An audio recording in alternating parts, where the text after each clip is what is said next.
Be careful about the end time. Why? Because many false prophets and false teachers will arise. And then Paul said to Timothy, because of their bad doctrine, many people would deviate from the truth. It's very easy for us to identify a fake prophet, but it is not easy for us to identify a fake teacher. The reason is that most of the time, teachers are people who hides. Look, Jesus died, and on the cross he said it is finished. And as long as Jesus came to pay the price, whoa, you are not supposed to suffer. Is it true? So what to be that? And not by the doctrine the false teachers are giving us. Many of us in our churches, we have come to believe that it is not good to serve God and go through the challenges of life. Why? Because they keep telling us that by the blood and the pain Jesus went through, you are not supposed to experience pain.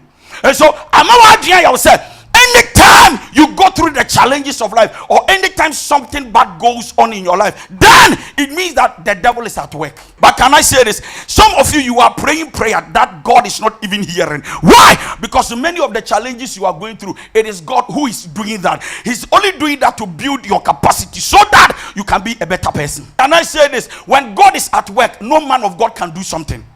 But if it is the devil, then it means that your prayer must not be in vain. And the reason why many of you, your prayer is not working is because it is God who is at work. Whenever a miracle delays, the devil is at work. But I came to tell you that God can delay you for his purpose and his will in your life. Now, when you read the book of Timothy, one time Paul wrote to Timothy and said, Timothy, you are a good soldier of Christ, endure hardship. One problem with you is this: you can't endure hardship. Anytime something goes bad, the devil is at work. And it is either you fast and pray. But the problem with the church is this. Everybody watch. Whenever something go wrong as a child of God, you must go to God and inquire. It should tell you that your prayer cannot be in vain. But if it is God and he is not ready to move, no prayer can save you. Now, from the day Paul started his journey as a Christian, he went through a lot of persecution. When you come to serve God, you must go through challenges. And the reason why some of you are crying is because what you are going through, you think God has disappointed you, God has abandoned you, God is not with you. But I came to tell you that whatever Jesus went through, you must get ready. So therefore, if you are praying, don't pray that God must solve your problem. You must pray for strength to endure. Why? Because whether you like it or not, you will go through the challenges of life. Hebrews chapter 12. Verse 2. In the days of Jesus on earth, Jesus knew that there is something better ahead of him. And the only way for him to be able to achieve that which is ahead of him was for him to endure the cross, endure the pain. Some of you, your cross is that doors are never opening for you. Some of you, your cross is your laziness. Some of you, your cross is your fornication, your lust. Your masturbation is your cross. The joy set before me is kweku. Me starting my jumano, me yes signs and wonders, me yeah miracles. But me buy and meaning say I need to come and die so that people will be safe. Everybody watch. So as a Christian, me starting my life is flexible. And is it not true? O starting bibi akoye o say me beso nya media. And you mako suddenly akwabi shobon wa disappoint you. Or disappoint you, you don't need to give up. Why? Because there is a joy set ahead of you. In other words, the pain I am going through today cannot destroy my faith. Why? Because there is something I need to achieve. I want to get to Kweku. So the things Jari disappointments. And your man koye my back. What? Nyame tiase. Nyame otiase.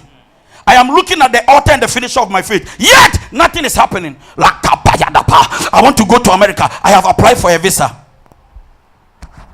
Hey. Akwabi so be ma me 100 million.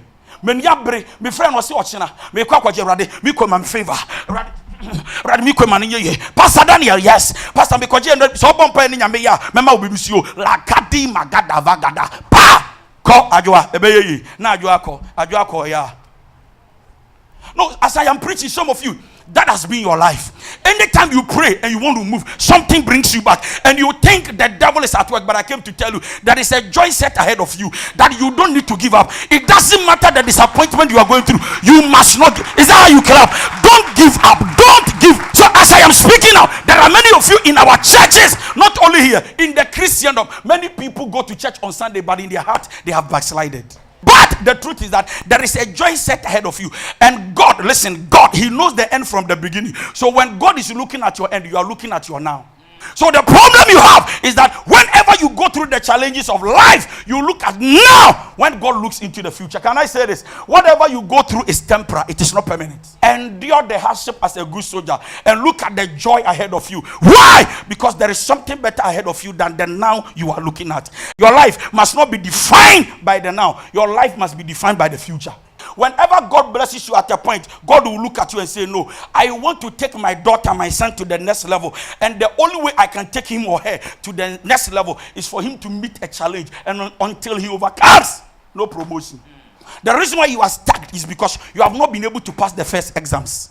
And until you pass, you can't go to second term. And that is why you need to be strong in the grace of God. If God is not ready to bless you, unless it is given from above, a man can do nothing. Watch me. And then Jesus met the cross. When he met the cross, watch me. Jesus looked at the cross, looked at his beginning, and then looked at the joy. On his days on earth, he was eating like you were eating.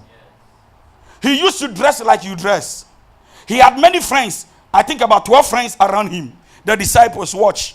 Then Jesus met the cross, went to Gethsemane, prayed and said, God, it is not my will. I wish it is my will. For my will, don't let this cup be fulfilled. But for your will, do what you want. Then God said, what I want is this. There is something ahead of you better than what you have experienced within 3.5 years. Now, within 3.5 years, you were on earth. But there is coming a time, I want to live with you in heaven. And the only way you can make it to heaven, the only way you can make it to the next level is to endure the pain and the cross. And until you are able to die, resurrect on the third day, the joy set ahead of you, you can't enjoy. In other words, there are many of you, you want to only enjoy the in-between, but you don't want to enjoy the end. But a man is described by the end, not how he started. The truth is this, the moment you become born again, there are trials and tests you must pass. For the joy that was set before Jesus, he endured the cross. So the moment you hear the word endure, something comes in mind. Number 1, pain. Number 2, hardship. Number 3, suffering. And then number 4, sorrows. Most of us after prayer, oh sorry, posse God. My boy, yes, I'm training. Who you nyame? What's your bonfire? Is it true?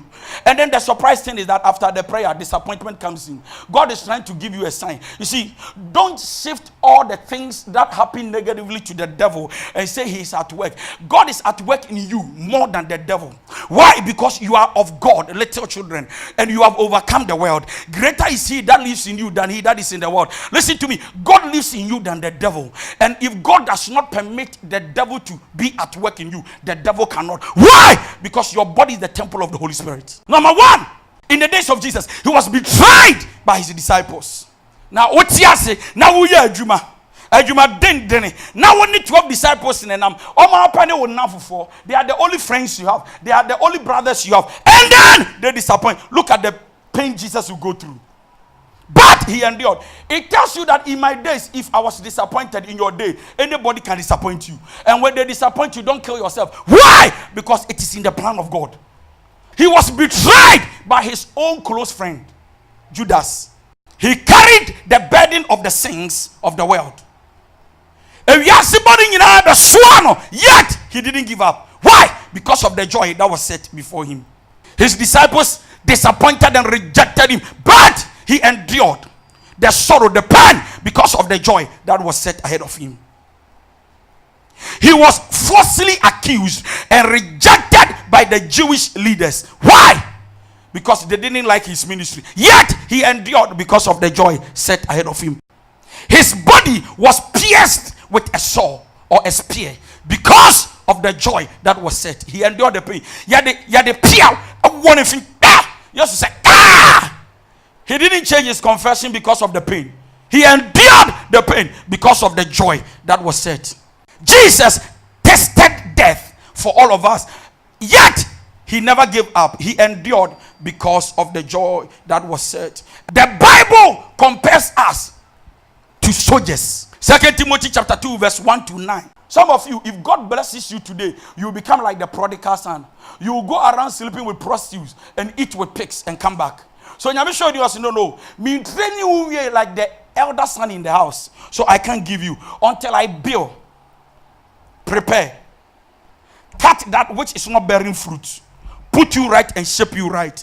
There are some blessings I am not giving you. I am not giving it to you because I am going to deny you of. I am not giving it to you because you are not matured enough to endure the challenges of life.